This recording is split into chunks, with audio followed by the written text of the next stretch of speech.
A really competitive field, really competitive grid, both in GTP as well as in GTD. We're on the pole position. Robert Wickens, first career IMSA WeatherTech Sports Car Championship pole. And what an amazing comeback story it is. Of course, if you were with us for qualifying coverage yesterday, that car qualified second originally, but the 89 from Vassar Sullivan Racing was thrown out post-qualifying. They were found to be running too low, sent to the back of the class. That promotes DXDT and Robert Wickens to the pole position in class. What a story it could very well be here today on the streets of Long Beach. Field coming into alignment now through the famous hairpin.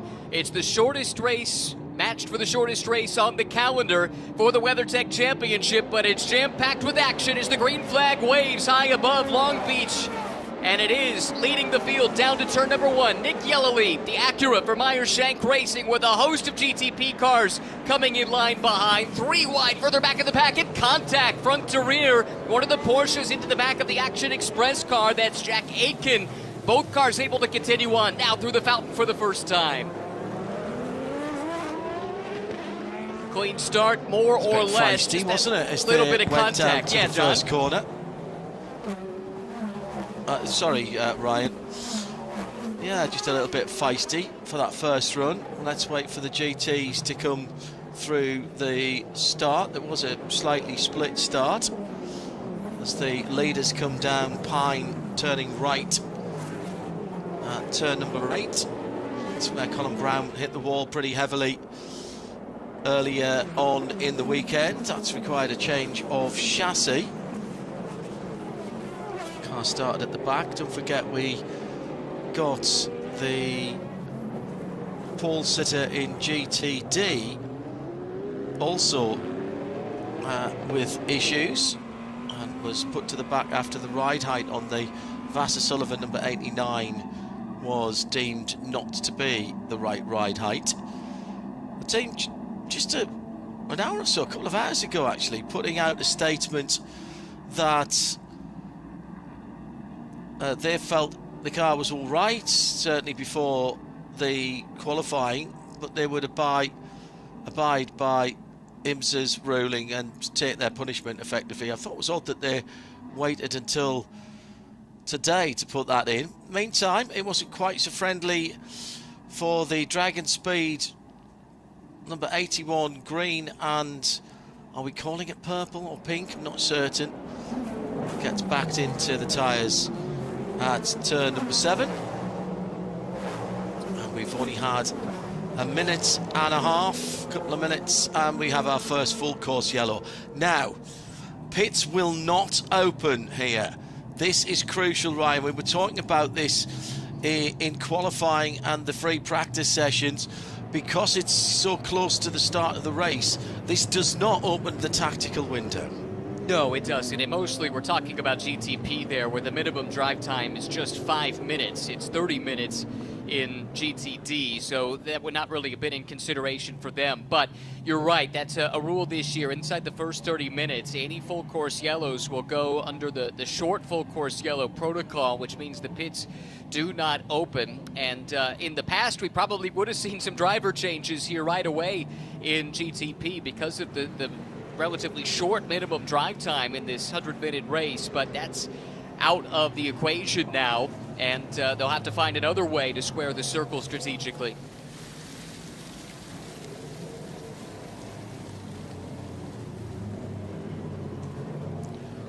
So the Acura safety car has headed out onto the track. Picks up the field. 35 minutes for the GTDs, as Ryan was mentioning.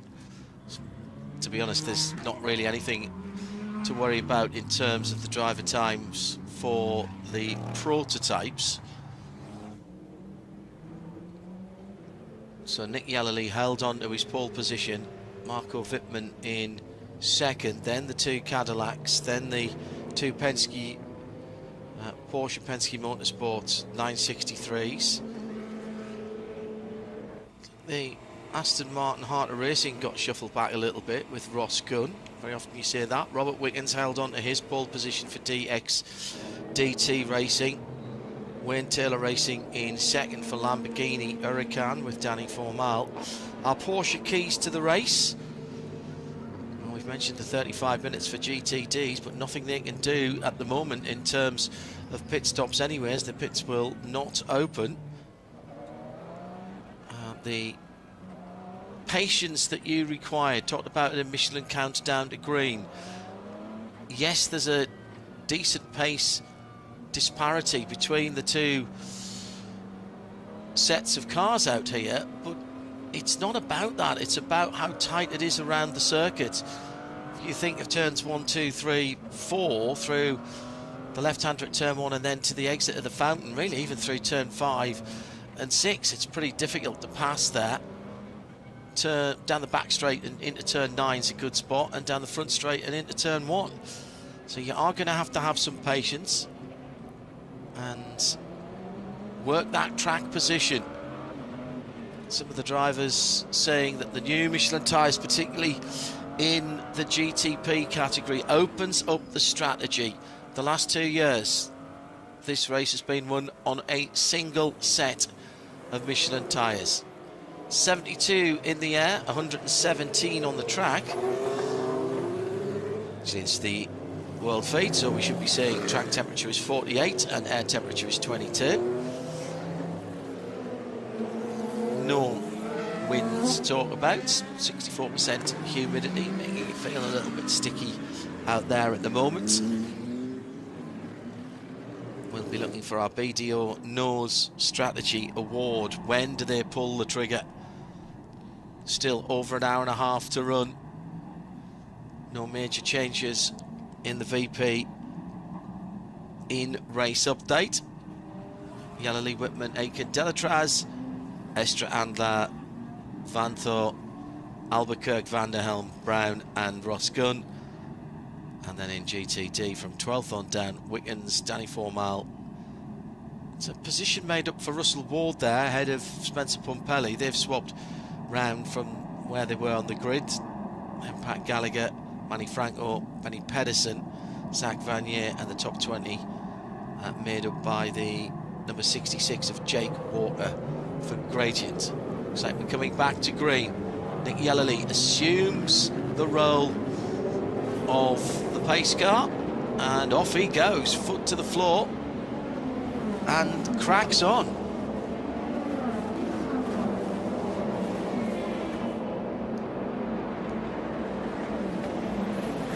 Back of the shot, John, we saw JDC pull the trigger strategically. As soon as they reach the 5-minute mark, they're going to get Tymon Vanderhelm out of the car and put Lauren Heinrich in. He was drafted in, remember. He'd been in the factory team each of the first 2 races, undefeated on the season, but joins John Church's operation for a handful of the sprint races this year. This is the first strategic domino to fall with JDC making that call. Meanwhile, Aiken on the attack looking for second place.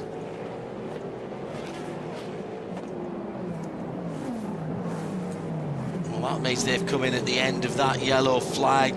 This is a real strategic gamble here. They've changed the driver, they've splashed some VP Racing fuel, but it's a long pit lane and the leaders are already coming through. Turn number 9 off at Seaside and on the shoreline. He's the length of the front straight away from going a lap down there, Ryan. That is a real big roll of the dice for JDC Miller.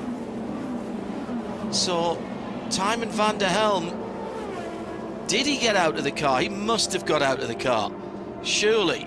Still showing on the timing. So was it something more sinister, maybe a puncture or something like that?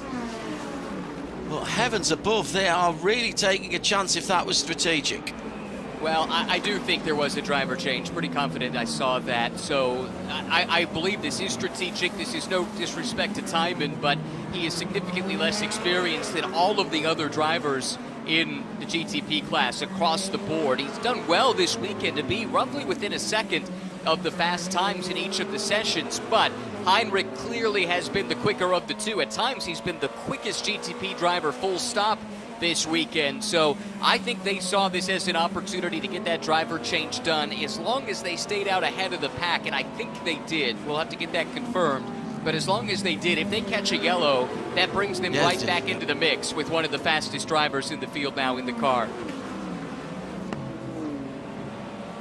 They'll still have to splash some more fuel. You can't go an hour and a half. But it's an interesting one. I've seen it work before. Bill Oberlin won for BMW. They had a puncture early on and came in with a green flag stop, not even on the end of a yellow. The thing about being on the end of the yellow is the whole field is packed up, and therefore you potentially don't lose as much ground. So I kind of understand why they've done it the way they did it, and it also takes the field a lap maybe to get back up to full speed. But that's a very interesting one, because what they're looking for now is either some more yellow in this first half an hour, or for it to run green and see how it plays out. Very interesting strategy. Robert Wickens leads then for DXDT. An hour and a half to go on the streets of Long Beach. And he's looking at Danny Formal in the Lamborghini behind him. That's the older version of the Lamborghini, the Huracan. We do have the Temerario in the race, not the Tartan Temerario.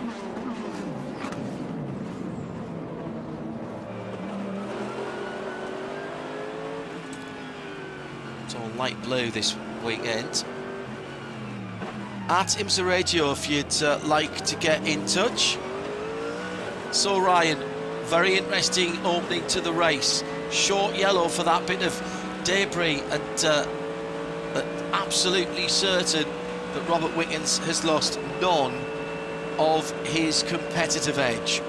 Oh, not at all. Just remarkable. He was really quick here a year ago when he debuted in the championship. Now a year on, that much better adapted to using the hand controls in this GT3 Corvette. They've tweaked on that system, specifically in the software, in the last year as well, to put that car in even better stead to be competitive. And his goal, he's stated it publicly, he doesn't want the hand control system to be a talking point. He wants to be judged as a racing driver the same way the rest of the drivers in the class are, not with the caveat that he has to drive with the hand controls. He feels that they've evolved to the point where he's on a level playing field with the rest of the pack, and that's been on display here this weekend. But for them, I think the crucial part of this race is going to be the pit stop. So often here at Long Beach, the driver change is the most important part of the pit stop, because you rarely are doing a full fuel load during the stop. Often we don't see tires changed either, and they have an extra hurdle to clear, no question about it, with Robert's condition and needing to be pulled out of the car by an additional crew member, the driver helper. So they've been practicing that in the pit stops during practices all weekend long, trying to be ready. They know that's going to be a crucial part of their race.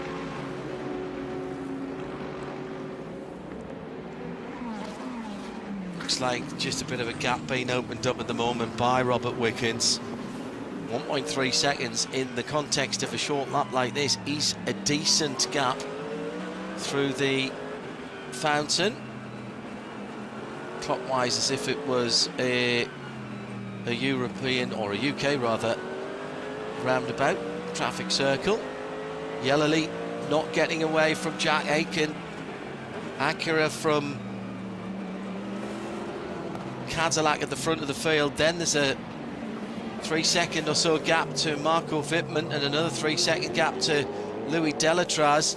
Damage on the front of the number 6 Porsche for Kevin Estre. That car has been in the wars. He clipped the wall quite heavily in one of the free practice sessions, did a drive shaft and some rear suspension, and then during qualifying he swiped the other side of the car. Didn't do any damage as such, a little bit of bodywork damage, but Kevin is pushing very, very hard indeed. We saw the his contact. teammate behind him. Sorry, John. We saw the contact with Aiken at the start. That's where the damage came from, and he's going to have to nurse that. We'll see if they address it during a pit stop.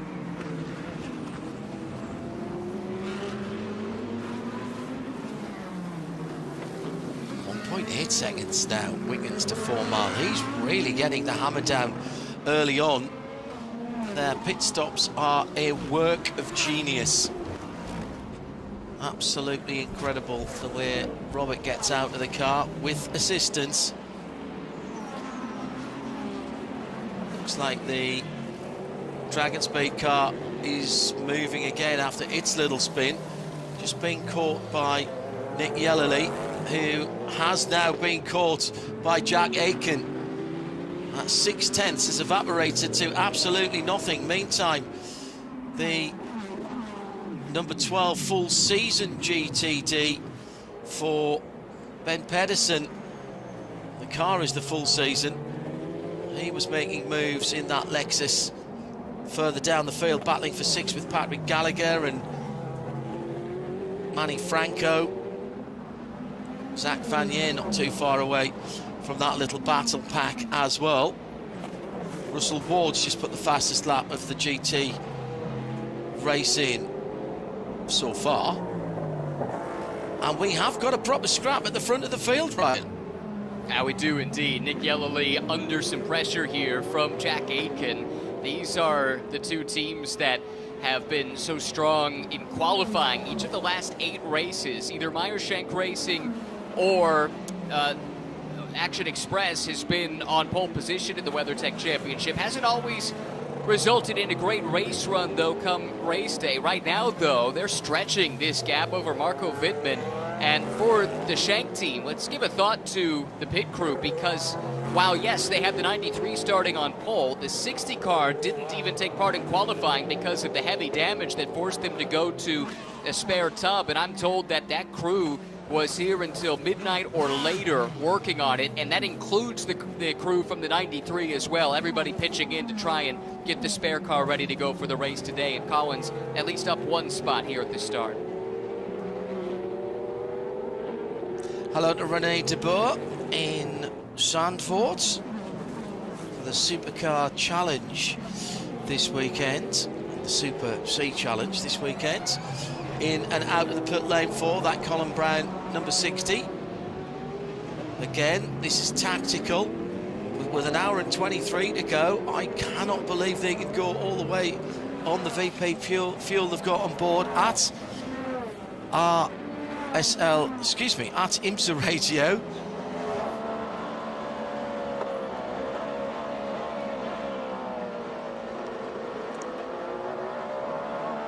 All of a sudden, the lead is back up to a second again as Nick Yellowly works the traffic. And the Dex Imaging Lamborghini moving slowly. Has there been a clout on the wall from the car that was running right up at the front of the field? Wickens now with a 1.2 second gap, but it's to Russell Ward of Winward Racing. I think there's some tyre damage or suspension damage as he comes down Pine towards the right-hand turn onto Seaside. But that car, Ryan Marine, definitely not up to speed. No, there's definitely something wrong. It's already been in the pit lane once. This is an outlap, and whatever was at fault or whatever the problem was with that car earlier has clearly not been fixed. Still a slow-moving car, and the field is blitzing by at high speed. And that clearly was not a strategic play because they're nowhere near the minimum time. So whatever took them to pit lane was some kind of a problem. Meanwhile, traffic opening up opportunities and a change for the lead.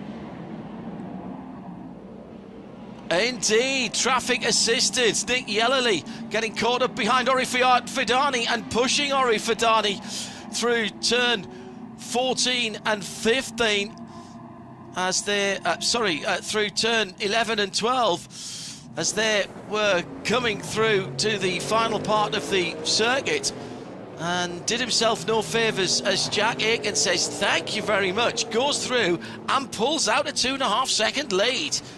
Traffic really playing into the hands of the Whelen Cadillac driver.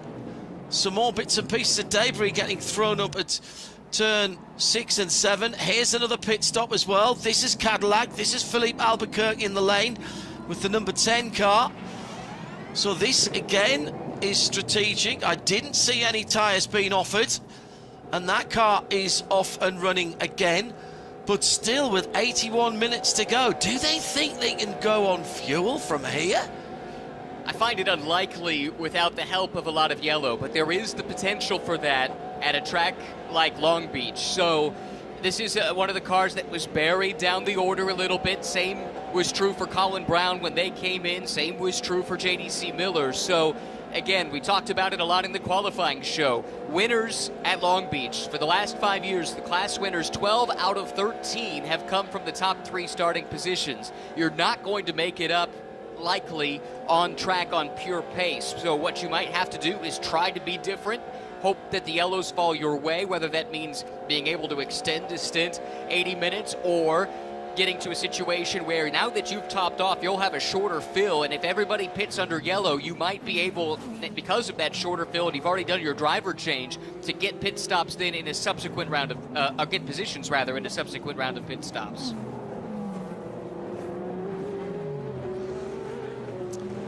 Lexus that started at the back of the grid, we knew it had pace. Given that it had qualified on pole position, Jack Hawksworth took the start of that with that car, and he's worked his way up to 6th position. That's an interesting pretty good strategical run. Call as well from Vassar Sullivan, because he did not qualify the car. Remember, Frankie Montecalvo did, but because they were sent to the back anyway, I think they decided to make the driver change. The penalty for doing that is going to the back. They were already going to be there, so why not put your hot shoe in to make up some positions at the start? I like the idea.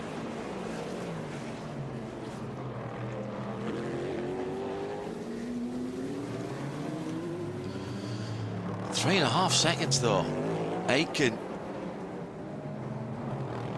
pulling away in some clear air. That's Cadillac going great guns.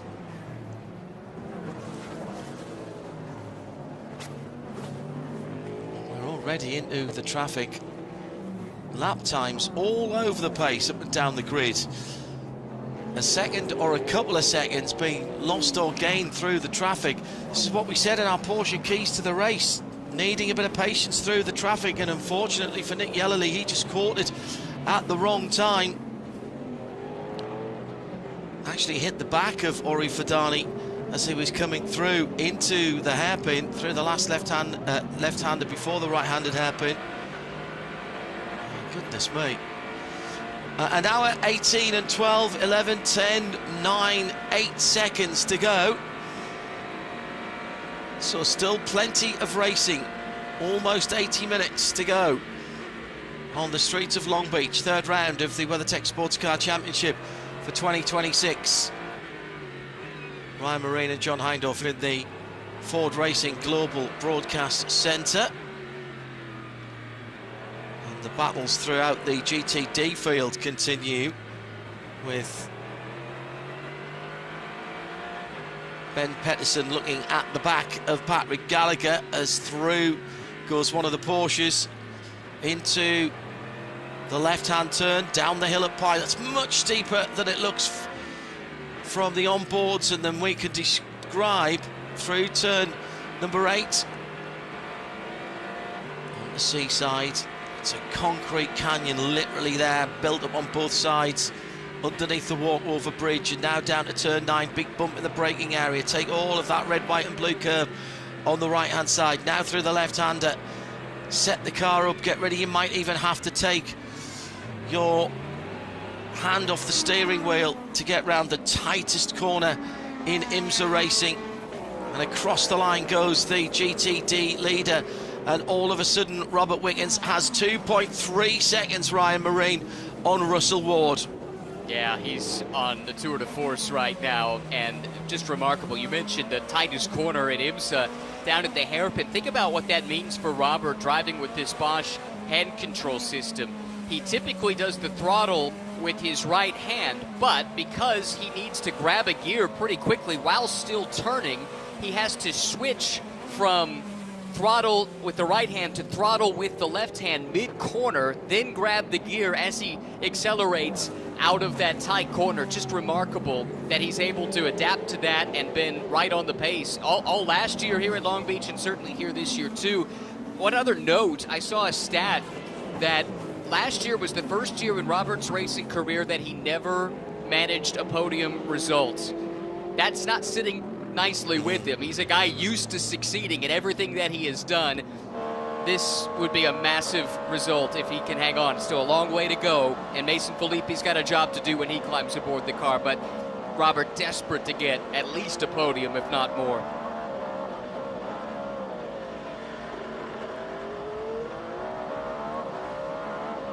Nick Yellowly must be wondering what has just hit him. A car that has been so good this weekend. Very tight battle for pole position. But now that the Cadillac has gone through, my goodness, it's cleared off. Can't even see Jack Aitken now as he heads down Pine to turn right at turn 8. Where's the Cadillac? It's a speck in the distance, already gone under both of the pedestrian bridges and down towards turn 9. Nearly 4 seconds as Julian Andlau is having a great battle with Philippe Albuquerque. No, check that. That's Dries Vanthoor who's dropping down the field. Has he just pitted and come out again? Yes, he has. So again, this strategic back and forth is playing out. And there doesn't seem to be any consensus, Ryan, about what is the right way to split this 100-minute race up, as far as the prototype cars at the front of the field's concerned, at least. Yeah, that sounds about right, because everybody I've talked to this weekend was unsure, and I could not find a consensus amongst the teams. I think a lot of it has to do with track position. If you're out in front, you're just hoping this thing stays green and you can do your one-stop quick driver change when you're safely within the pit window. But again, if you don't have the track position or you don't have the pace here this weekend, try something a little bit different. I think it's working to a degree for JDC Miller, because Lauren Heinrich has set the fastest lap of the race in that car and has vaulted ahead, interestingly, of all of those that had pitted after. Remember, they pitted as soon as we restarted the race from that first brief full course yellow. That's helped them grab track position, but they still owe a pit stop, and should everybody pit altogether, they need more fuel than everybody else to go the rest of the way. However, that said, for now at least, they've come from the back of the pack and at least moved up into 8th.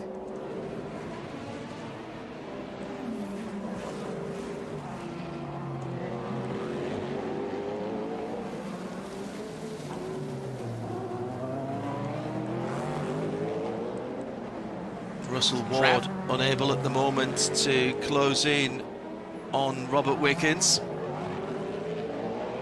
and that gap is now out to 3.1 seconds. Let's do our first VP Racing in-race update and quickly run through it. Robert Wickens by 2.8 seconds then over Russell Ward. That's Corvette over AMG. 5.1 seconds back is Spencer Pumpelly.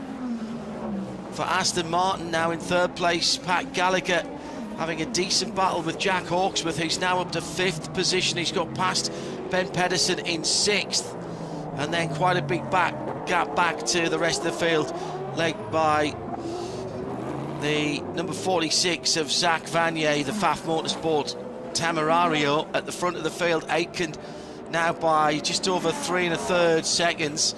He's just gone through now.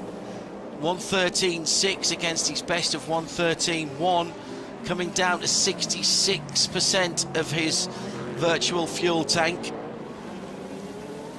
Roman De Angelis, the most recent GTP car to pull in, and he's got 91.5% of his virtual fuel tank to go.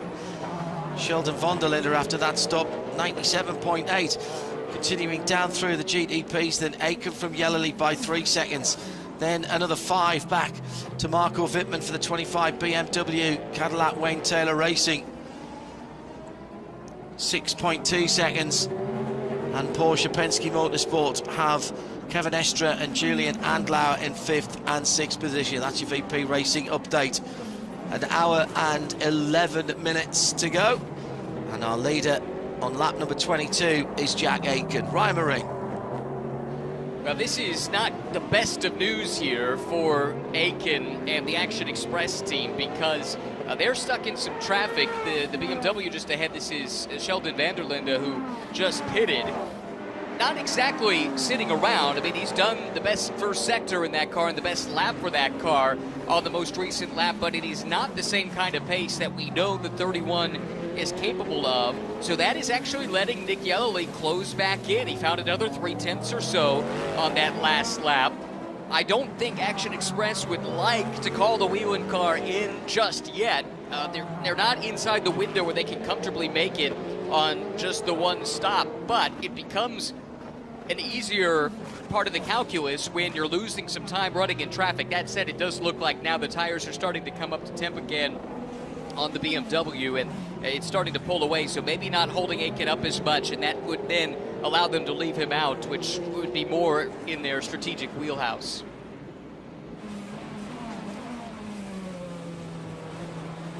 I'm completely intrigued and in some ways slightly baffled and bewildered about what's going on with these wildly differing strategic calls in the GTPs. The GTDs, they're burning fuel and they're going into the race. That's fine.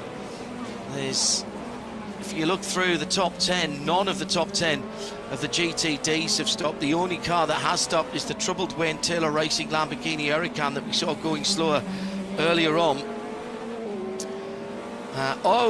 Big news. Yeah. Russell Ward, failure to adhere to operational requirements. He's going to have to come in. He's gone over on the power that normally means. That's the torque sensors that are reporting back in real time. Now, it says stop and repair. So he's in the pit lane now. What do they do? Well, I'm presuming that's overpowering rather than tyres, Ryan.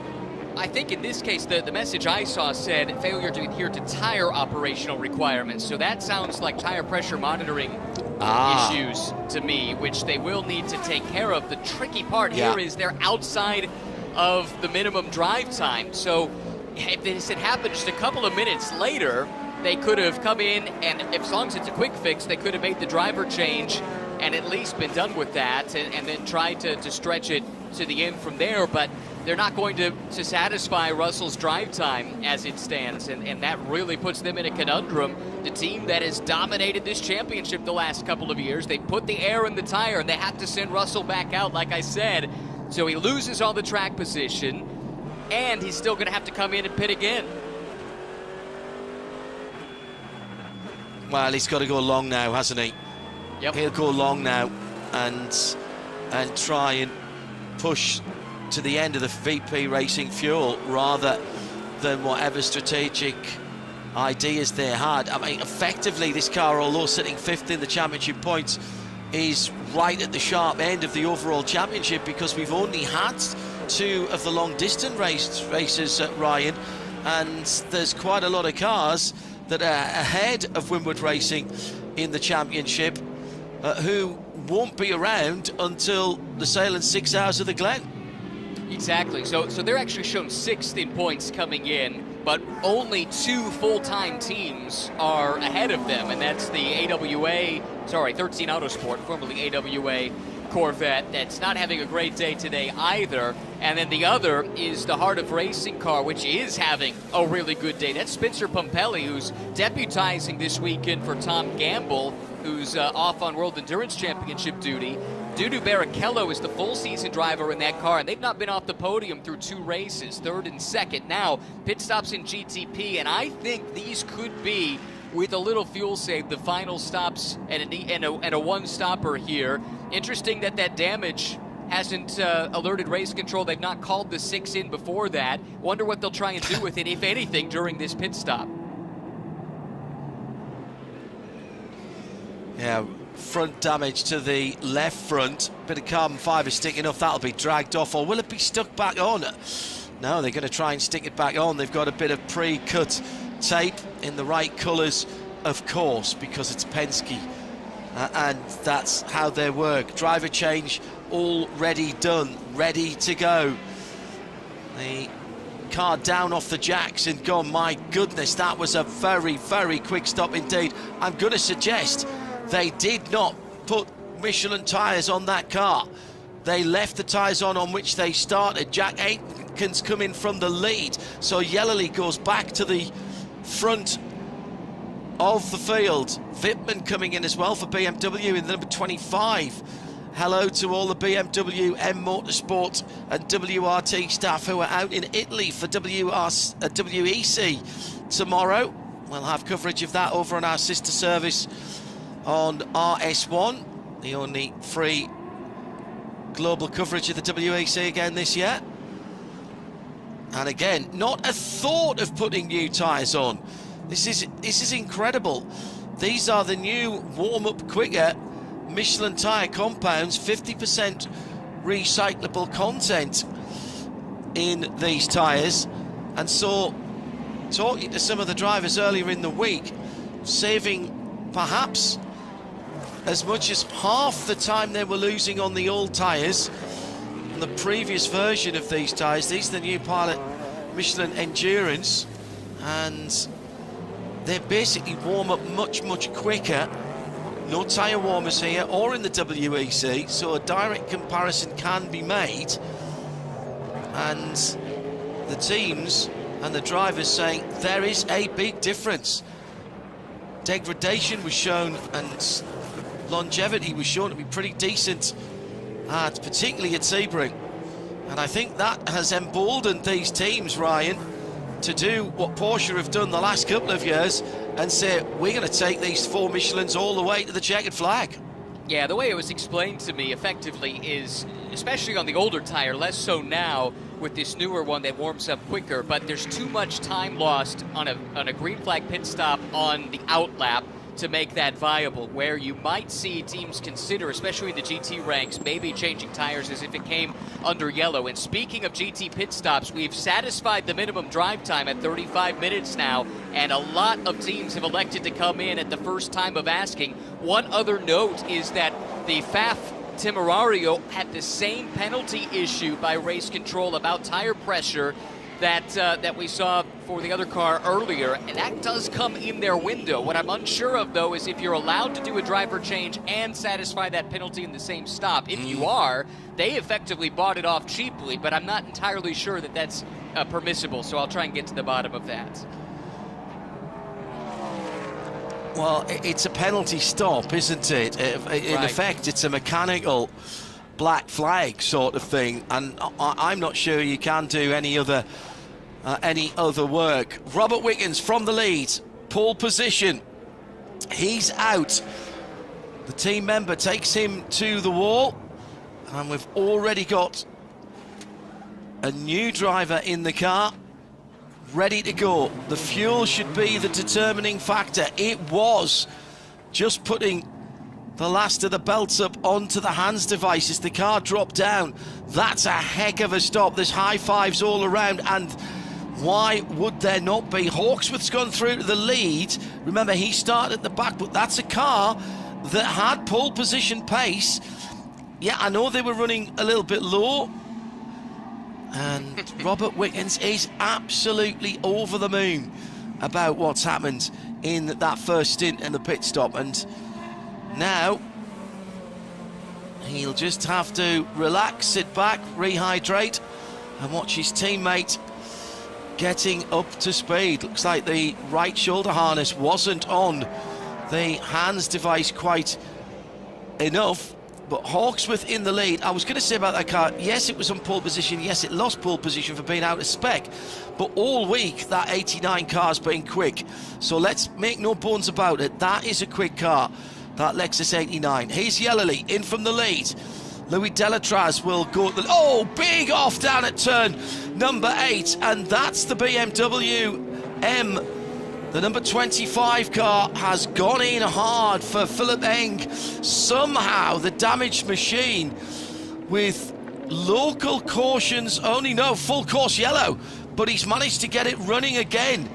Safety car with an hour and 1 to go. That is manna from heaven for Renger van der Zande, who's just gone back out in the Acura Meyershank Racing after making the first part of his pit stop under green, but the whole field slowed down. Will he get back out in the lead? Oh, there might have been help here.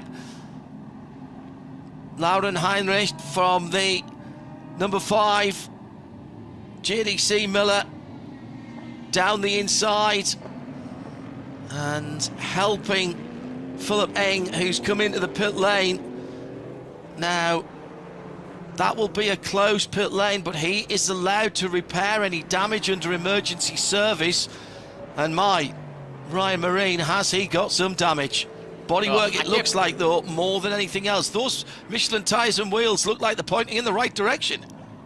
I can't believe he drove away. I can't believe he found reverse so fast as well. I mean, that's been a talking point this weekend at times. But then to drive that car away as quickly as he did, remarkable. If that car is salvageable, if they can get him back out, you know WRT will. Your call was a great one, I think, about van der Zande. That really helps them out. The fact that they were in the pits, everybody else slowed down, and we'll have to see how it shakes through, but I think they're going to end up leading of those that have made a pit stop here. I think it catches out Delatraz and the 40, and it's bad news as well for the 89 in GTD. Jack Hawksworth and the Vassar Sullivan team, just about everybody else in that class had done their pit stop, but they have not, and that really is not what they were hoping for. I think they were trying to run him long on an alternate strategy, but this is not what they wanted to see. Ooh, interesting.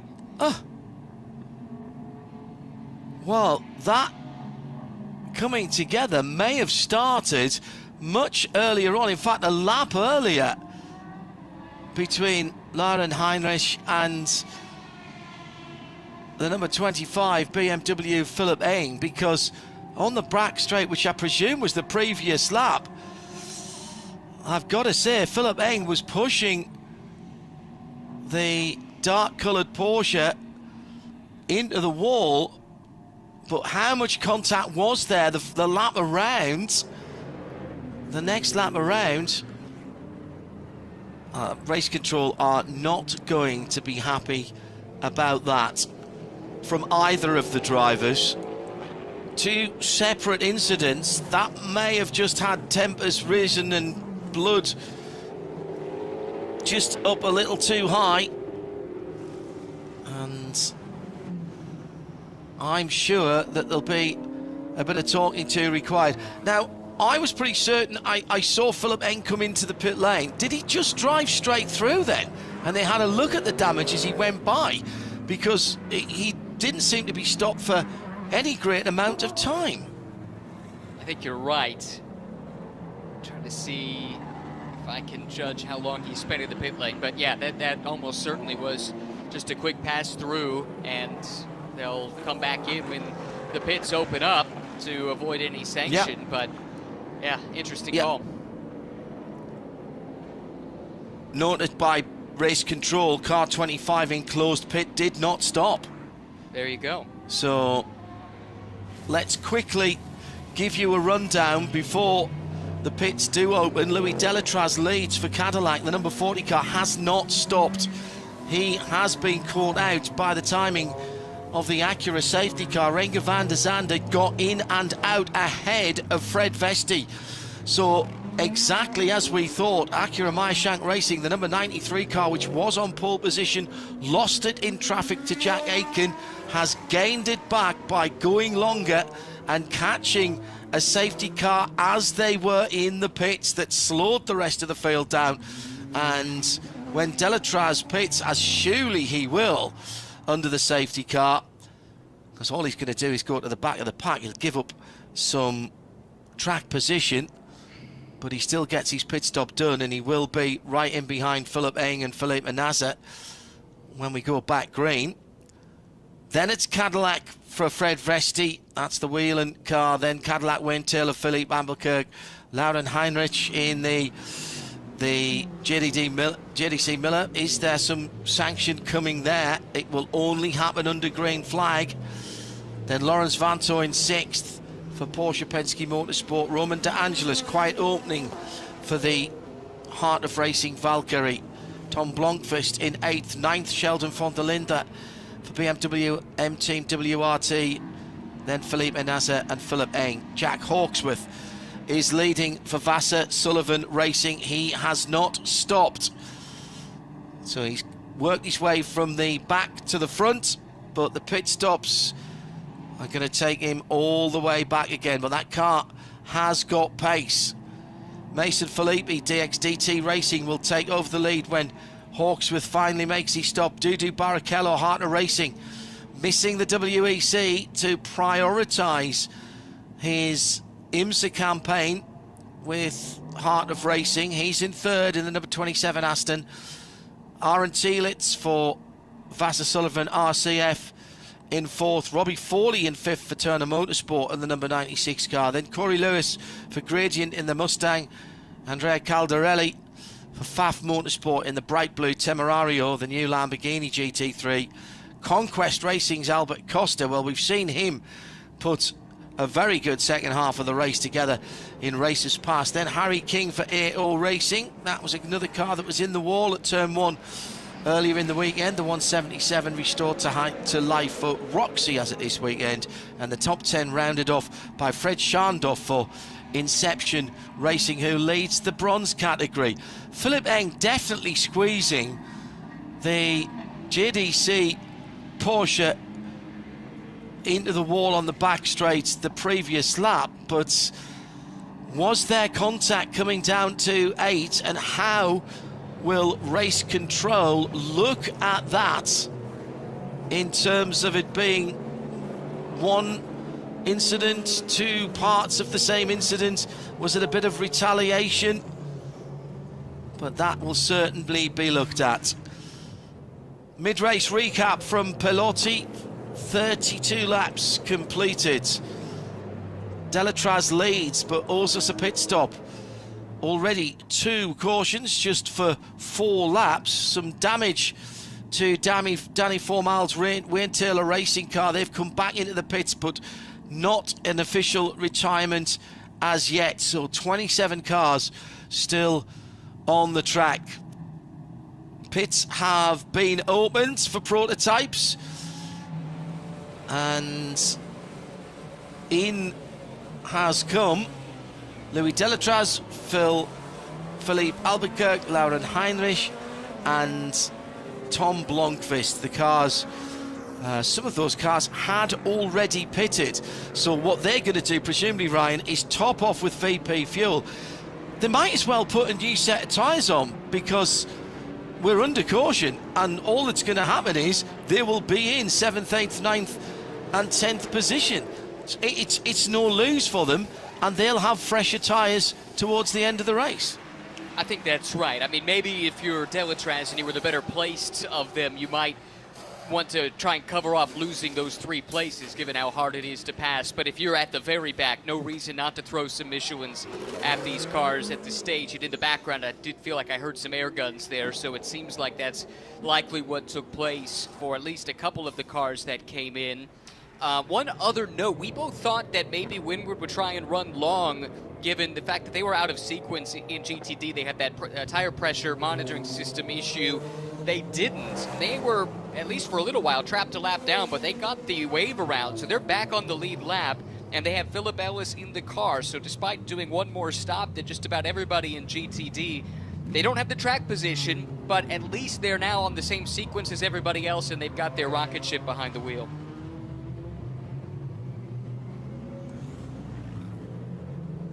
I'm intrigued still by all of this.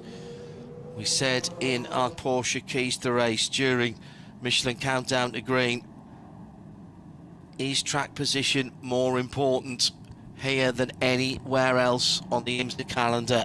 Don't forget, we are looking for our BDO Knows Strategy Award. Well, we've got plenty of different strategies out there, Ryan. At the moment, I've got no clue which one of them is absolutely right, or if we've still got one to play out. That's a great question. I don't know that anybody knows quite yet. One thing that this extended yellow is doing And part of it is just going through the sequence here for the WeatherTech Championship and how they do their pit stops, but also because some work was required with that tire barrier being dislodged in the incident that brought out the yellow. This is extending this caution, and some of the key teams that pitted, especially in GTP, a little bit on the early side, this is now getting them closer to being in the window to make it the rest of the way. We were wondering, why would you pit when you're clearly not in the window to do it?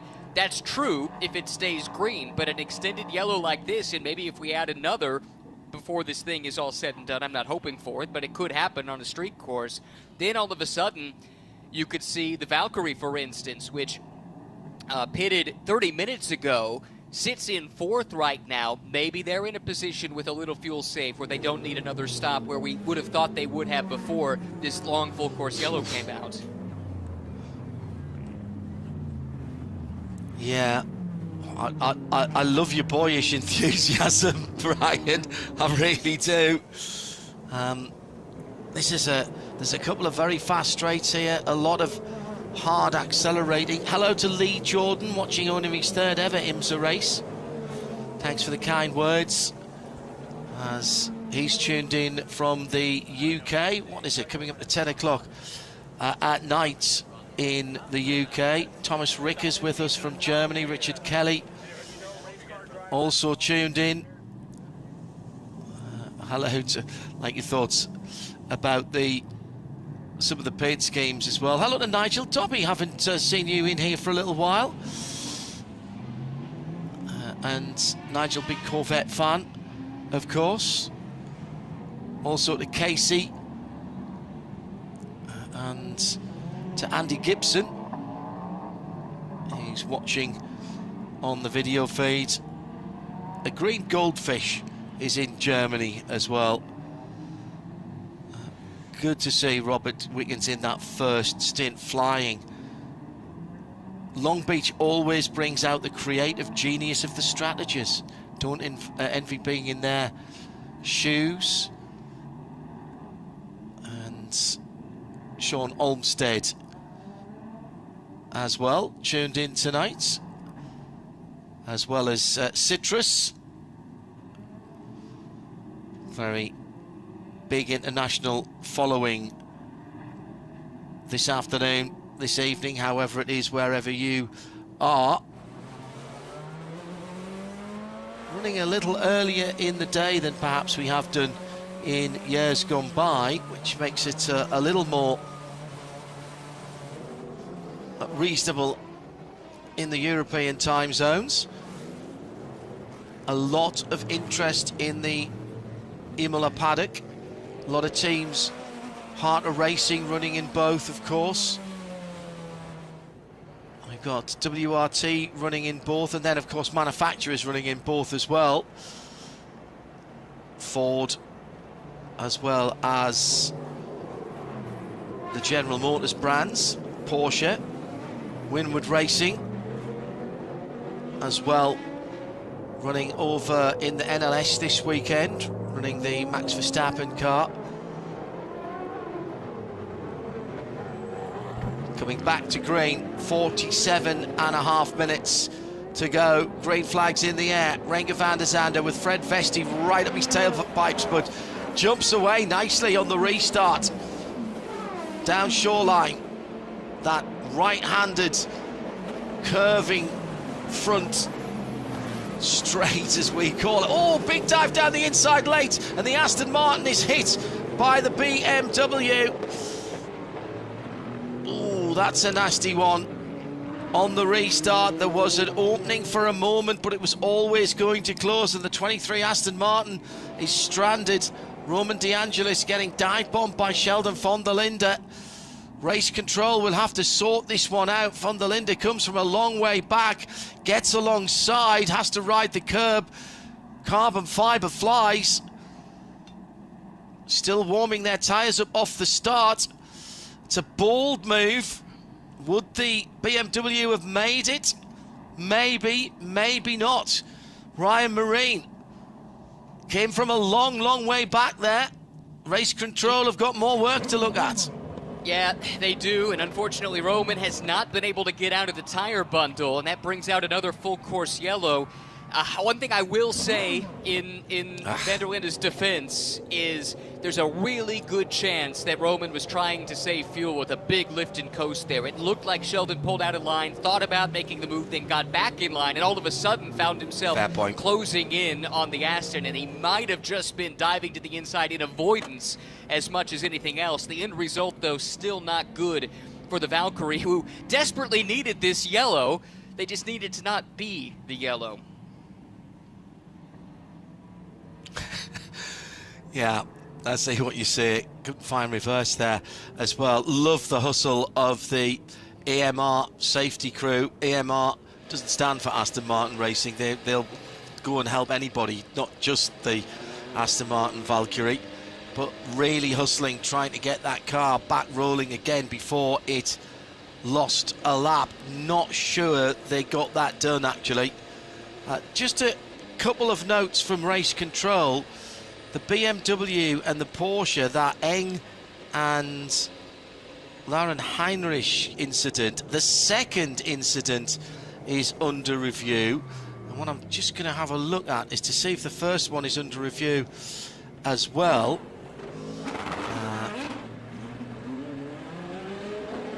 Incident at turn 8, 21 and 43. Continued from backstretch, no contact. Okay, interesting. So on the backstretch, with the BMW closing the door, that was watched with no contact, and I presume that means that there's no further action for that. And then the second incident under review. I'm just going through again to make sure that I've got that right on the timeline. Well, we'll see that if anything comes through. We won't get pit lane speed violation for 8 clicks. That will be a drive-through for the number 27 Duda Barrichello Harter Racing team. That's costly, 4th place car. Just going back to that Porsche and BMW spat, we won't hear anything about that until we go back green, and of course you can't serve any penalties until you're green either. So the safety car in this time by. Huge Saturday crowd on the streets of Long Beach. A super weekend if you're a sports car enthusiast, to be able to go to a big sports car race and follow others around the world. Long Beach, Imola, Spa and the Nurburgring today, and we must pass on our thoughts and condolences to everyone at the Nurburgring. A multi-car accident, sadly today, costing the life of one of the competitors, Juha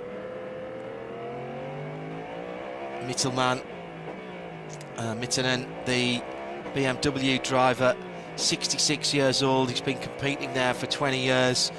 A man full of life who really enjoyed his racing. Sadly, unable to be revived in the Nürburgring Nordschleife qualifying race for the 24 hours this afternoon. Condolences to Juha's family and teammates and everybody at the Nürburgring. Going back to green flag racing with 42 minutes to go. And it's a good restart from Renger van der Zande. He's not going to get dive bombed by anybody. Goes through turn 1, takes a little bit of the curb. Much more curb taken by Fred Festi in 2nd place. He's under pressure now from the 2 Porsches. It's the 6 from the 7. Lawrence Vanto from Philippe Nasser. Then the BMW number 24 of Sheldon von der Linde. JDC Miller Motorsports Porsche is next up, the dark grey car in 6th position for the number 5. They are all nose to tail to nose to tail to nose to tail from the restart. 41 minutes to go. Ryan Marine, John Hindorf in the Ford Racing Global Broadcast Centre.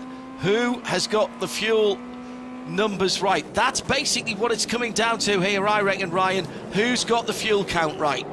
Right, there's no question about the top handful of cars. Van der Zande, Vesti, Vanthoor, all with 79 or 80% energy still left in the virtual tanks. Nasser not too far back with 77. It's Sheldon van der Linde in 5th in a car that they played the strategy a little different, pitted early, and they might have had the yellows they need to make it the rest of the way. They still have over 2/3 of their virtual fuel tank remaining, and 40 minutes on the clock. I think they're on the fringe with some fuel save. I think they should be good to go. Race control going through the incidents chronologically. The first incident on the back straight between the BMW of Philipp Eng and Lauren Heinrich reviewed, no action. So that big swerve and the block on the back straight, that has been ruled as okay. And we wait to see what happens with the second incident. From the angles that we've seen, it was very difficult to decide whether there was contact, but then you've got to say, if there wasn't, why did the BMW go straight on, unless it was just a little bit offline? That was where Colin Brown went into the wall earlier in the weekend, without anybody nearby him, and that was a very odd incident. That's the crash into the wall that gave the Meyer-Shank Racing guys such an amount of work to do. Van der Zande not pulling away. Fred Vesti having taken over the red-fronted Cadillac from his teammate, and we know how quick that car is, and he's right with the newly liveried Philipson 76 Petroleum Acura. It's just a question of them waiting for the traffic. Is that what the Whelen Cadillac is telling Fred Vesti at the moment? We're already down to 40 minutes to go, Ryan. Oh, happens fast, doesn't it? A couple of notes in GTD. That penalty for Heart of Racing, that is huge, because they were poised to have a massive points day with their championship rivals having a difficult day. Jack Hawksworth almost exceeding his maximum drive time, has to pit from the lead, so he'll give up the lead in GTD as Frankie Montecalvo gets in. They were totally caught out by that first yellow, trying to salvage something here, but it looks like their day is pretty much scuppered. I do think, though, that FAF was incredibly fortunate with the timing of their mechanical black flag for the tire pressure issue, because they were just barely inside having completed Zach Vanier's drive time. They've only pitted once. They did the driver change on that stop, and I think they're good to go, running down in 7th right now in the Temerario's first ever street course race. Right, we've now got a correction on a penalty for the BMW number 25. Correction, penalty, incident responsibility with the 5, stop plus 60. So that must have been the first incident. Can't imagine that that was for the one where the BMW went into the wall. So the big block down the back straight has been looked at and has been ruled. That is how I'm reading that at the moment on the bottom of our timing screen. I'm going through the race control feed at the moment. Yes, first incident is the penalty, and the incident involving cars 24 and 23 at turn 1, no action. That was the Aston Martin being pushed by the other BMW, the big dive bomb. That one has gone unpunished, not a penalty worthy manoeuvre there. So just go back to that correction, penalty, incident responsibility for the 5, stop, plus 60 in the pit lane. And we've yet to see if there's a second penalty. I'm now seeing it twice on the screen. So is that 2 penalties?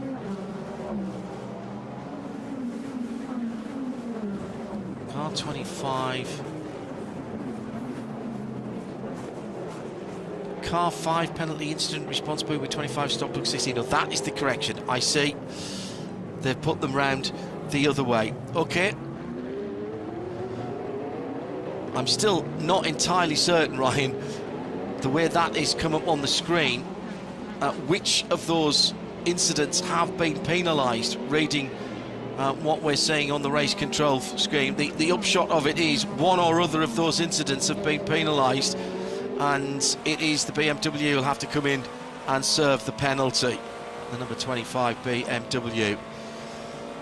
If you can make more of that than me, please help at IMSA Radio. 35 minutes to go. Fuel save or push on? Who has the performance? Well, we can tell you what's in the virtual fuel tank, can't we? That's the easiest way for us to look down the field there, Ryan, from the top of the field right the way through to the bottom. Right, IMSA.com/telemetry, and you can check in real time the energy remaining in the virtual fuel tanks, virtual energy tanks for every car in this field. And as I said, really, the only car that's marginal that's running in the top 5 in either class, I think, would be the car that's currently 5th, Sheldon Vanderlinde, shown at 59.3%. I think that's good enough to go 34.5 minutes. I think he's okay, but he might have to at least think about feathering the throttle in a way that the rest of the class won't. Everybody else, with all those yellows that we've had, the lengthy cautions, then I think they're all in good shape.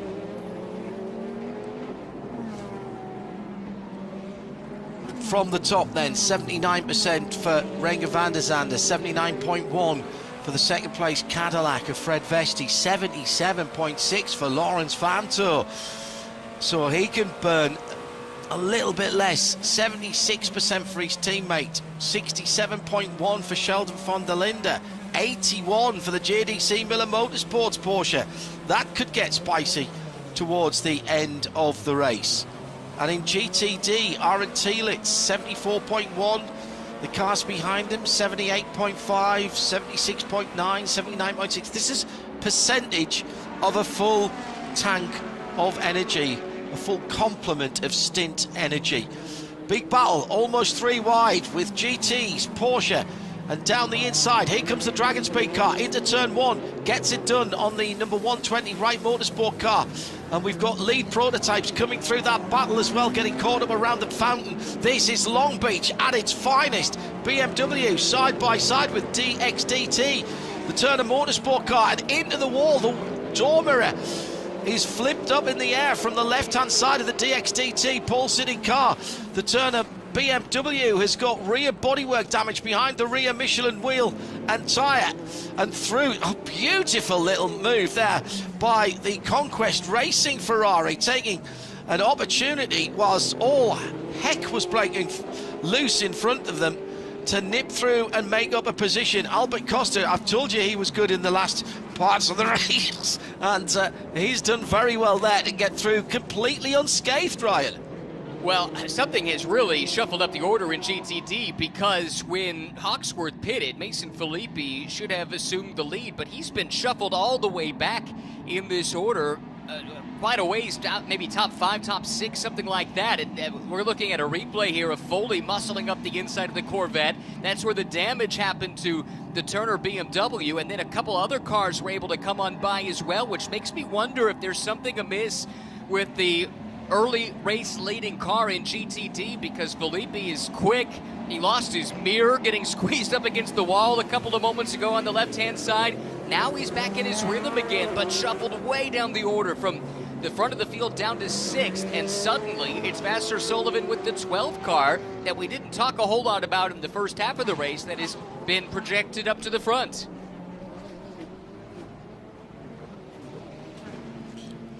Hello to Zach Anderson. tuned in.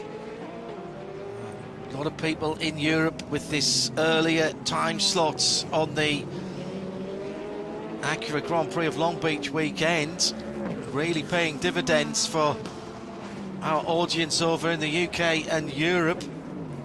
Just after 10 o'clock in the UK, coming up to 14 minutes past 10, an hour later that Central European summertime. William Support, hello, at IMSA Radio. Don't forget, in about 31 minutes time the checkered flag will come out. That'll end the competition, but start our conversation. Michelin Post Race Tech, exclusively on RS2 IMSA Radio. At IMSA Radio, hashtag Michelin PRT. If you've got questions, you will have questions at the end of this race. I know our audience, questions. You will have questions. I've got questions. Said in unison. We might be asking questions of the audience, Ryan, to be quite honest, at the end of this one. Point to rising, anything that you've noticed that is of interest to you and you might want to get our views on. It's the original audience-driven show, Michelin Post Race Tech, dreamed up by Marino Franchitti some years ago. He used to hate it when the race finished at Le Mans and we wrapped up after the podium ceremonies, and as he was driving away there was just static on the FM.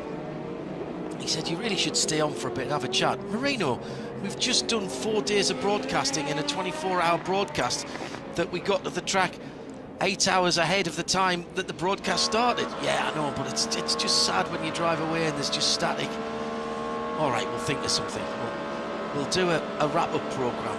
We're going to call it Post-Race Tech. Do you like that? Yeah, that's a great idea. And we've done it ever since.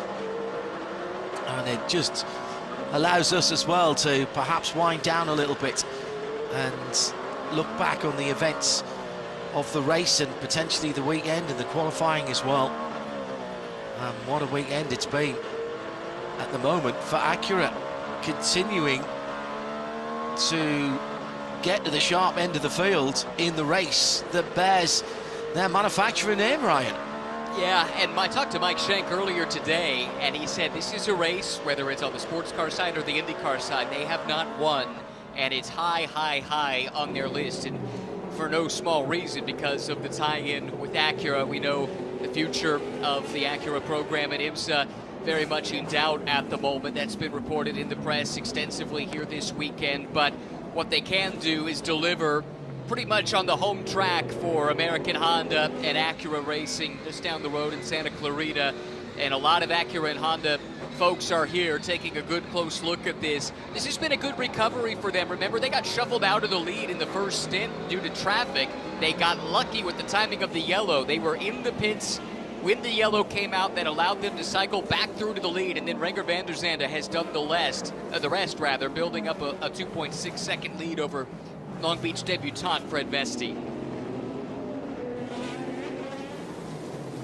In GT Daytona, it's Vassar Sullivan Racing for Lexus that leads, and it is the full season GTD car. Aaron Telitz behind the wheel, but Robbie Foley trying to keep him honest, but there's 7 seconds between them now. He's got just half a second on Albert Costa, who's come up into third position in that blue and white Ferrari. He has been an absolute revelation this year. Really a closer of the best order, Ryan. Whether he's having to defend or attack, save fuel or push on, you see Albert Costa in the closing stages, you know that is going to be all action. Down into the hairpin for the number 31, Frederick Vesti in second. He had to go up the inside of the Dragon Speed car. That's going to cost him a little bit of momentum onto Shoreline Drive. Here comes the number 6 of Lawrence Vantour, the heavier Porsche Penske Motorsport 963 goes to the outside. He has to, because the Whelen Cadillac defends on the inside of turn 1. Now through the fountain, no way through here. Surely, no, they'll follow through line astern, and the Cadillac punches out of the last part of the fountain. That's the difference that 45 kilos makes there. That was absolutely visually noticeable as the Cadillac punches away from the Apple Music liveried to Porsche Penske Motorsport 963s. And nipping at their heels is Vanderlinde in the best of the BMW, sitting back in 5th. Oh, he got a little bit wide there. It could be vulnerable. Lauren Heinrich on the move once again. Goes to the right, goes to the left. We've seen this before. BMW versus this JDC car, but it was the 25 car last time, coming to the hairpin again.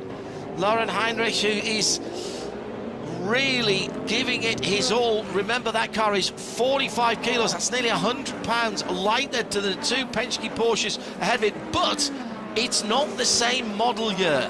It's a 2025 against a 2026. And what do you know about any sports car premium manufacturer? Your new model year is going to be a better car. And that's exactly what has happened here. And it was very wide at turn 8 by the BMW of Sheldon van der Linde. He had to go to the wall. Now, I have no problem with that. He went to the wall really early and defended because he knew he was in trouble. And there's the Dex Imaging Cadillac is in the wall. Full course yellow with 25 to go. And that is an absolute disaster for Ricky Taylor. Oh, is it Ricky Taylor? It is the number 10, I think. Yes, it is. We have one of the new Ford intervention vehicles, the Raptors. A little bit of fire on the right rear of that number 10 car. Hot brakes.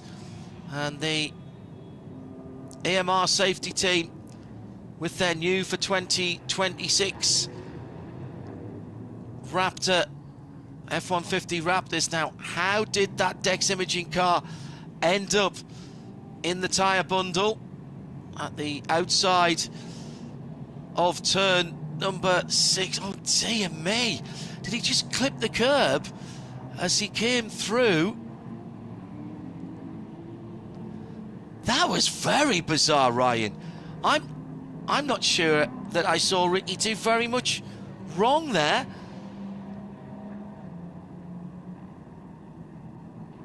Up over the curb, little wiggle. Car just seemed to snap sideways, and yeah, very odd. It was much further off the curb than I initially thought it would be. He was kind of straightening up to come down that short chute and turn left onto Pine, and the car just gave a wiggle, and it's in the tyre barriers. And now we have two F-150 Raptors. Just your 700 horsepower in those. Thanks very much. Described as adequate by a Ford representative to me most recently in terms of the performance of those vehicles. Ford getting ready for the next round of the W2RC World Rally Raid Championship. It's Argentina next, if I remember rightly, for their off-road Chausseur. And Land Rover Defender Octa in the stock class as well, doing nicely in that championship. As we're in California, which is known for its off-roading. So 22 minutes to go and counting. I don't think anybody needs fuel at this stage, and that's going to help anybody like the Aston Martin, who was a bit close, but they are a lap down now. Roman De Angelis did drop off the lead lap. Just one off the lead, though. Ricky Taylor's got going again. This is taking me back to the old Audi, the open-top Audi R8 eras, where we used to see cars taking quite significant hits and still being able to drive back to the pits, the joke was that the Audis were made from concrete and unobtainium. But we've seen a BMW and now a Cadillac, Ryan, that have taken substantial damage and still been able to get back to get some remedial work done on them. Clearly, these are stout cars. They've taken some big hits and been able to drive away from them. So, yeah, that is remarkable. This yellow, as you say, eliminates any fuel concern of anybody of consequence. You're quite right to point out the car that would have needed these yellows about 20 minutes ago was the Valkyrie, but unfortunately they were one of the yellows, so now down a lap and effectively out of contention. But a few things I'd like to call out. I know we're going to be thinking about, wow, that was a scary moment there, unsighted. We were watching from on board the leading Lexus, and there was a safety vehicle unsighted right around a corner, off the line, but nevertheless in the firing line very nearly, but everyone was able to get through okay. But a couple of calls that I think have made a difference in this race. Remember, after the very first full course yellow, 5 minutes had just elapsed, and JDC made the call to get their car to the pits. They took Timon van der Helm out. They put Lauren Heinrich in, and then pitted again the second full course yellow when a handful of other GTP cars did. The fact that they came in early, they put the fastest driver in, really the fastest driver in this race in that car, in Heinrich. I think he still has the fastest lap of the race. He does. And they were able to get to clean track, and that cycled them ahead of a few others that pitted later. They then consolidated that position when they pitted under the full course yellow, and from the very back of the pack, they have themselves up in 6th and not too far away from fighting for a top 5 or a podium on this restart. And I think what they did really early on in the first 5 minutes, making that call to make the pit stop at the first time of asking, set them up to be in this position. Yeah, I agree with you there. You're not going to get any argument from me, and that story is by no means finished at the moment. In GTD, Conquest Racing up to 3rd position now, as Ricky Taylor has come into the pits to answer a mechanical black flag, the meatball flag, black flag with the orange disc. I think we could guess what that's for. That'll be bodywork, etc. But just a word about Conquest. That Ferrari was buried deep in the field, and through a combination of getting the car in and out, just the one pit stop for pretty much everybody apart from Dudu Barrichello in the top 10 of GTD, Dudu in the Heart of Racing Vantage. They've taken their opportunities. I will say Albert's driven, as ever, brilliantly well, and the way he picked his way through some of the RG and bargy that was going on around him, the kerfuffle, was masterful. But they, at the moment, I'm leaning towards them for the CrowdStrike Endurance, the BTO Nose Strategy Award. The CrowdStrike Endurance Teamwork and Speed Award. We'll crunch the numbers for that in the next few days, and we'll announce that on Midweek Motorsport on Wednesday, 8 o'clock UK time. That's noon here. That is still the most bizarre incident, to see Ricky Taylor go into the wall. We're going back to green flag racing, and Renger van der Zande has to do it again. What's Fred Vesti learned from the last time? Well, he's a bit closer. The two Porsches with the 45 kilos, they've taken a wee bit more time to get up to speed as they turn on that long, languid right-hand kink of a front straight. And at the moment, it's the number 24 Sheldon von der Linde driven BMW who perhaps is the most likely to make a move. Two Apple Music liveried Porsche 963s ahead. Dare I mention team orders for Porsche Penske Motorsport here, Ryan, in terms of championship and what happened at Sebring and the alleged bad blood, etc. Is this the right way round for them for the championship? I bring that up at my own peril here. It was contentious, to say the least, leaving Sebring. If you talk to everyone from Porsche Penske now, they say it's water under the bridge and any lingering misgivings have been dealt with, but I suspect there's still a little something simmering there with the way that that race ended.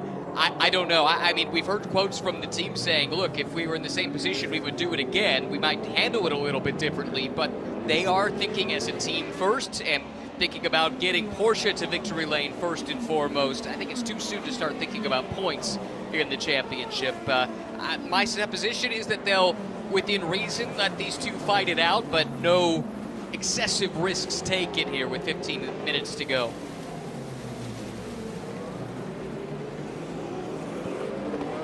Can't wait to see the Michelin tyre data after this race. And that is going to be really, really interesting. This new for 2026 tyre that warms up quicker, being designed and constructed especially for this type of racing where there are no electric tyre blankets. Van der Zande by 0.8 of a second. Vesti, Van Toorn, Nasser, 2 Porsches in there. Then Van der Linde, he is the BMW meat in the Porsche bread at the moment, with Philippe Nasser ahead of him and Lauren Heinrich behind him, all factory drivers. Yes, that is not a factory entered car, that number 5 JDC Miller machine, but it has a factory driver in Lauren behind the wheel. He's not clear of Tom Blomqvist either, and what a fairy tale that would be. Car in the wall and rebuilt, starts at the back, albeit of only an 11 car field, but 7th at the moment for Tom Blomqvist, and he's 2 seconds or thereabouts, 3 seconds away from a podium. In GTD, Aaron Telitz by 2 seconds from Robbie Fawley for BMW. Ferrari next up for Albert Costa. That's your podium positions. Corey Lewis for Gradient. They've played their cards nicely as well today. Up into 4th position. Andrea Caldarelli in the Temerario for Pfaff Motorsport. Bit of a one-off entry in this category here. Mason Filippi for DXDT. It could have been so much more for DXDT. From pole position, and Robert Wickens gave that car over with a decent lead. It hasn't played out for them this year.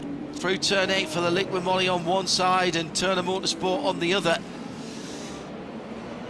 The original yellow and blue livery of the Turner team, Will Turner's team, inspired by the Williams Renaults back in British Touring Car days. And make a note that Jason Plato's new team in British Touring Car won the first pole race of 2026 season. Plato, a former Williams Renault Laguna driver in the British Touring Cars back in the glory days. If Will Turner's Robbie Fawley can get past Aaron Telitz and make it a taco weekend.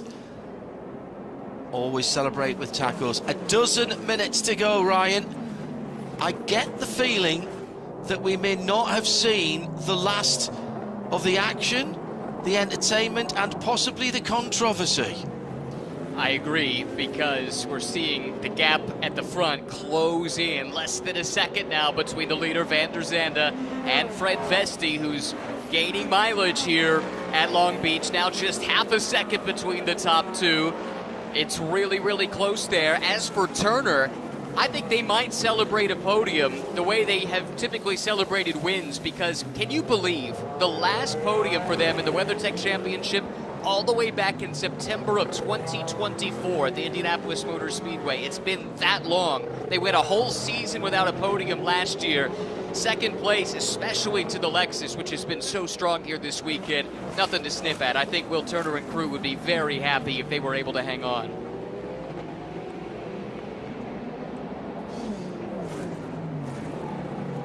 And a let Ryan start getting the abacus out and warm that up for the championship points. Third round of the championship for GTP and for GTD. We stagger the championship through the year, through the season for the different categories. Very striking orange, bright blue and white Acura gets out to the final corner, smallest engine in the GTP field, against one of the largest, would have been the largest, was it not for the big V12 of the Aston Martin. Here comes the Cadillac, closes in towards turn one, but not close enough to make any kind of manoeuvre. Right underneath the rear wing, coming through the fountain, but that's not a passing place. Got to get a good run off turn 5 and 6, heading towards turn 7 now. Outside chance of a overtaking manoeuvre. No, Van der Zande doesn't even feel the need to defend that. A picture of calm inside the car, Renger van der Zande. She's got a little bit sideways, coming off Pine onto Seaside, flashing of the lights from the second place car. Into turn 9, oh, tries for the overlap down the inside. Into 10, 11 and 12 is the hairpin, not really going to happen here. But can the Cadillac use the torque of the V8 to get a little bit closer? What a great ebb and flow round the track, Ryan. Absolutely clear where one car has the advantage over the other. That's what you love to see in sports car racing. Every package has a different strength, a different weakness, and they'll be sizing each other up, knowing time's running out. Van der Zande, known as a difficult guy to get by, but Fred Vesti's a charger, one of the young stars of the future, and he is closing in on the race leader.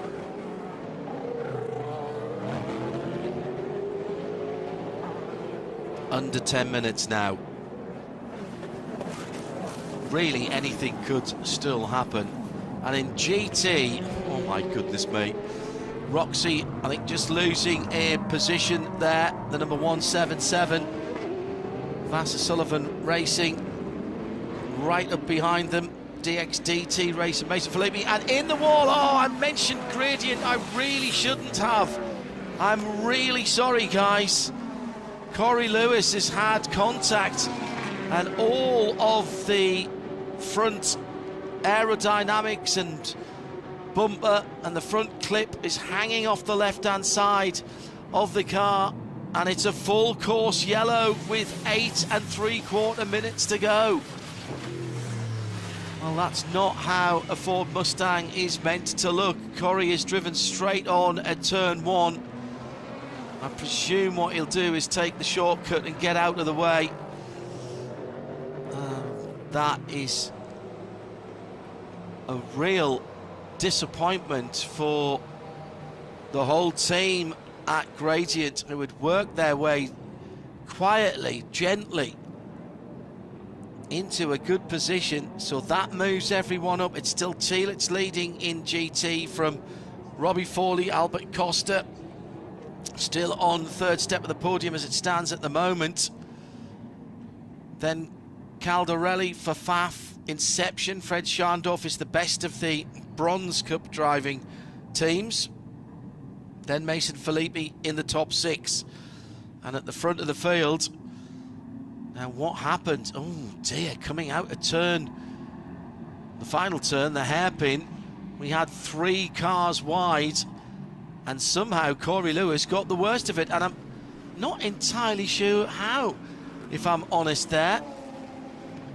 Did he catch the end of the Motul barriers as he came out of the hairpin? Upshot of it is, we've neutralised the race again, Ryan. Good news or bad news for Renger van der Zande? He built up a bit of a gap. He's going to have to do it again, as it's been a super quick safety car. The EMR safety team using the full power and torque of the F-150 Raptors. Oh, yeah, it was the Temerario who went down the inside at the final corner and then made the escape. I hadn't seen the initial contact, which worked the front end loose. That was at the apex of turn 16. Going back to green, Ryan. Here they come to the green flag. And Renger van der Zande across the line, trying to hang on for 6.5 more minutes. What a win it would be, trying to deliver Acura a win in the Acura Grand Prix of Long Beach. Decent restart again from van der Zande, Vesti, Vanto. Sorry, go ahead. Oh, just was picking up there thinking this was closing in there through the fountain, but it looks like van der Zande was able to get a decent launch out, and now he's got that big V8 behind him trying to close in. But, you know, something tells me Renger's not looking in his rearview mirrors. He's focused right out the windscreen, knows he shouldn't have traffic to deal with. If he can be picture perfect, he'll be able to capitalize and bring a famous win to Meyer-Shank Racing. It's odd to me. That little V6 does seem to punch out the corners really well. And how about the Porsche Penske Motorsport cars? 3rd and 4th at the moment for the 6 and 7. With the weight on, I still think that the JDC car might have a little look on Van der Linde. The BMW, 5 minutes to go. I think it's odd that the Cadillac seems to catch up. I think you're right, through the middle part particularly of the fountain, takes a slightly different line and straightens out the exit, but it doesn't seem to matter because the Acura is already pulling away, and you would think the bigger engine, more torque, would be advantageous out of those slow to middle speed corners. Not quite working out the way that conventional thinking would have it. Big drift by the leader, Renger van der Zande there. He's enjoying himself. Middle of the road, through the kink, down towards turn 9. Doesn't have to defend. The Temerario in the pit lane. Incident responsibility with the gradient car. That's the drive-through for the FAF car.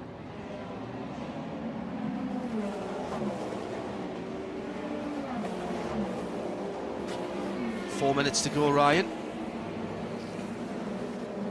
Adds a straight up just in front of the leader. Yeah, absolutely straight up sprint. If you've got anything, you've got to put it on the track. Looks like the Cadillac's closer than it has been coming out. Oh, and another big slide. Is van der Zande starting to lose rear grip on that lead car? He'll be vulnerable coming out of 8 if that is the case. Keep your eyes on the next 2 corners. Ryan Moraine. And they do have a little bit of traffic. That's Caldarelli, who just served that penalty, does his best to stay out wide and let the leaders fight their way on through. It's a real shame because FAF was in for a really good result. They were pretty clever because they were able to serve that mechanical black flag they had and do their pit stop with driver change at the same time. I checked and that was okay by the rules, so that really set them up in good stead. But unfortunately, this late contact has ended any hope of a good day. Well, if anything now, it looks like van der Zande's pulled out a slightly bigger gap to the red-fronted Whelen Cadillac, and then the Porsche's just not able to live with the pace at the front of the field. They're holding station at the moment. BMW in 5th, Porsche in 6th, Acura in 7th from the back of the grid. Jordan Taylor in the number 40 Cadillac, the last car on the lead lap. Problems for Heart of Racing. Roman De Angelis' car in the wall at turn 1, just lost the lead lap. Ricky Taylor and Philip Eng both been in the wars today and both are 3 laps down. It's Aaron Tielitz who leads for Vasser Sullivan in the Lexus in GTD by 5 seconds now on Robbie Fawley. He's got pretty much a full second on Albert Costa. He's got a couple of seconds on Fred Schandorf. And then it is Mason Filippi in 5th, Frankie Montecalvo recovering to 6th position, as the 2 Porsches are pretty close going through the final hairpin. Felipe Fraga and the Aston Martin number 19, Valentin Asglo, behind the wheel. That's your top 8 in GTD, and the full field in GTP in our final VP in race update. 2 laps to go, says Race Control. Your BDO No Strategy nomination for GTP first, please, Ryan. JDC, the strategy they pulled right away, put them in this position. They vaulted their way up from the back of the field to right in the middle of the pack, fringe of a top 5. I think that was really, really clever. I like what they did today. Yeah, and they did it really early. All leaders just run over a little bit of debris there on the run down Pine towards turn 8. GTD, a little bit harder, perhaps. Turner have played their cards pretty cannily. My vote will go to the 34 team of Conquest and the Ferrari. And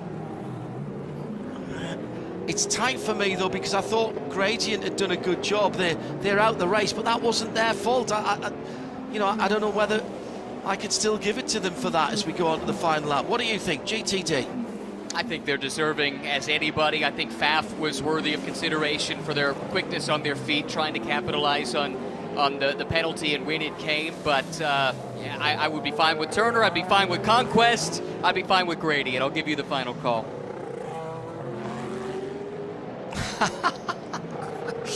Well, I think Albert Costa's driving's had a lot to do with it as well, but let's say that the BDO No Strategy Award goes to Conquest Racing then, finishing in 3rd position for GTD, and in GTP, unanimous decision for John Church's team. Now can Renger van der Zande bring it home? I don't think traffic is going to be an issue here. They're on Seaside for the final time into the last but one heavy braking area. Took the pole, took the lead, lost the lead. Traffic assisted right where they are now, but will bring it home.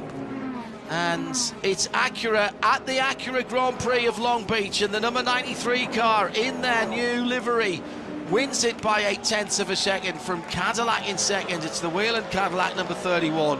Then the 2 Porsches coming home in team number order, 6 from 7. Porsche Penske Motorsport.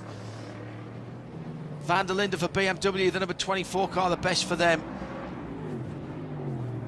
Bold strategy, and taking the BDO No Strategy Award.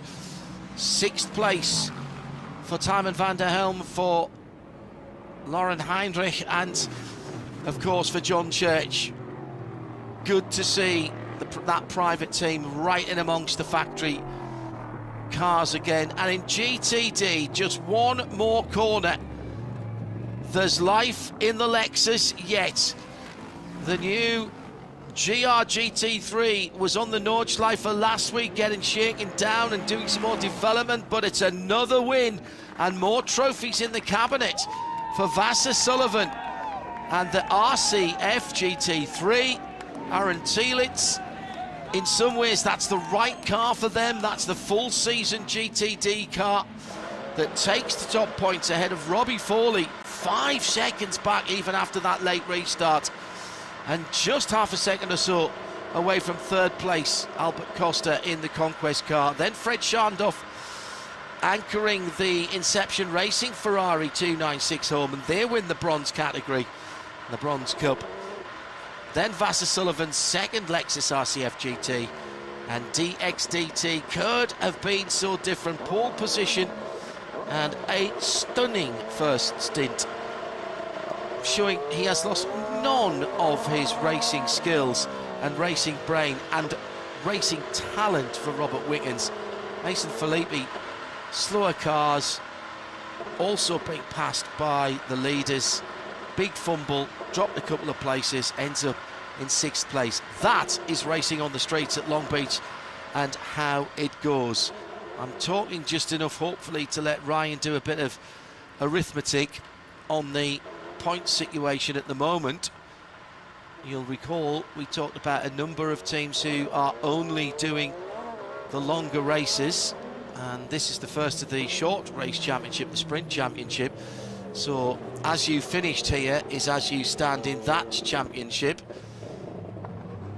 Not good days for some of the championship contenders. Winward Racing finishing down in 9th position when it looked like they were going to get a bundle of points.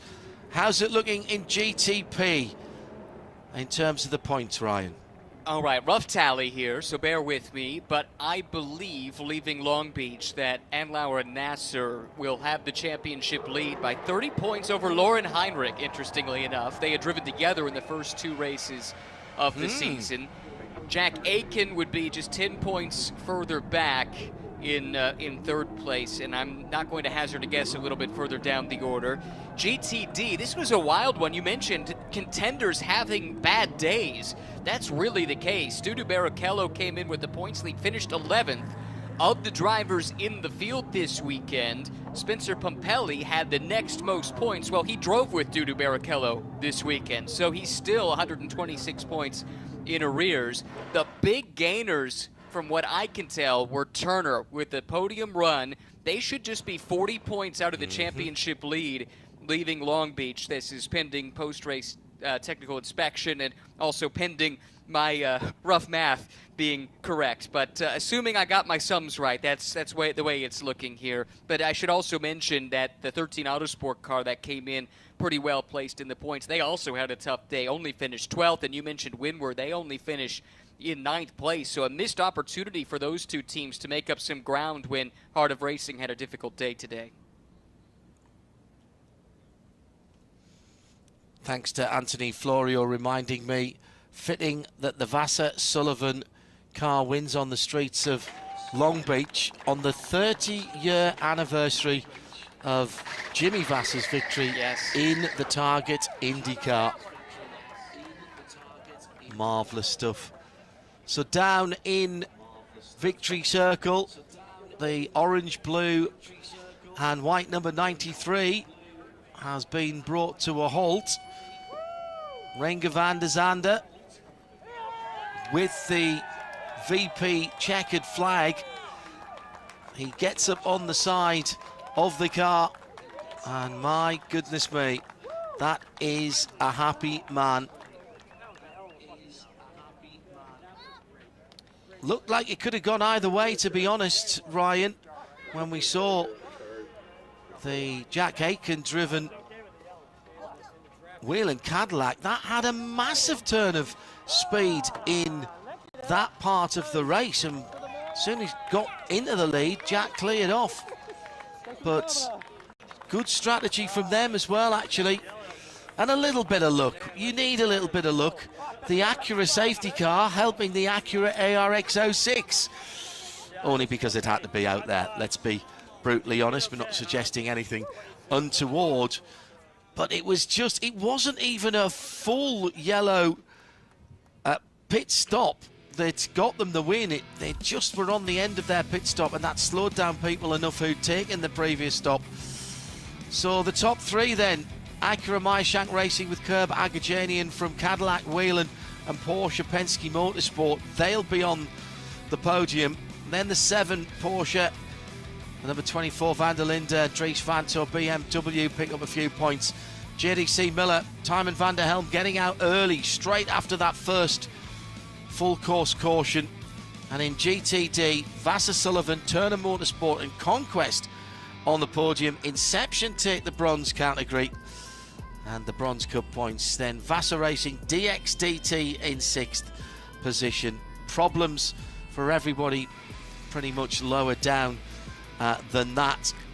And some big names at the back of the field after incidents. You don't get small incidents here. Really didn't get down to the bottom of what was going on with the number 45 Danny Formel car. Made a couple of pit stops and then didn't get back out again. Corey Lewis, what bad luck for Gradient Racing. They were on for a good finish in the Mustang. We'll do a quick run back with the points, because there were some qualifying points that you need to add into that as well with a little bit of arithmetic. Yeah, forgot to factor those in, John. But just real quick, in GTP, Nasser and Andlauer, a 35-point lead over Heinrich. Vesti and Aiken are in third, 38 points back, so really tight there. Vesti not a full season driver, though, so he'll drop back in a little bit. Then you get to Estra and Vanthor, that's Lawrence Vanthor in fourth. Yellowly and Van der Zande with the win are fifth, but 109 points out of the championship lead. Meanwhile, in GTD, Barrichello's lead is over the Turner car, as I thought. 54 points is the gap ahead of Gallagher and Foley. Tielitz and Peterson with the big result today, up to third now, 103 points out of the championship lead. Then Spencer Pumpelly and the Windward car fifth with Ellis and Ward. Thanks very much to all of our technical staff at trackside, up at Concord. It was Rob and Curry who've been looking after us, along with Tim Gray over in London. My co-commentator was Ryan Marine, who, along with Arjuna Kankapati, looked after the Porsches as well. And they've got a Porsche race on the streets of Long Beach tomorrow. As far as the next time we'll talk to you with some IMSA events, well, it's all getting a bit exciting as we get towards the middle part of the season. After Long Beach, we're on the West Coast swing with WeatherTech Raceway Laguna Seca on May the 1st to the 3rd. Monterey, California. We'll be California dreaming again. Stay tuned to RS1 or go over to RS1 now for Michelin post-race tech. But from the international feed and from Ryan, myself and the rest of the team from Long Beach, it's bye for now.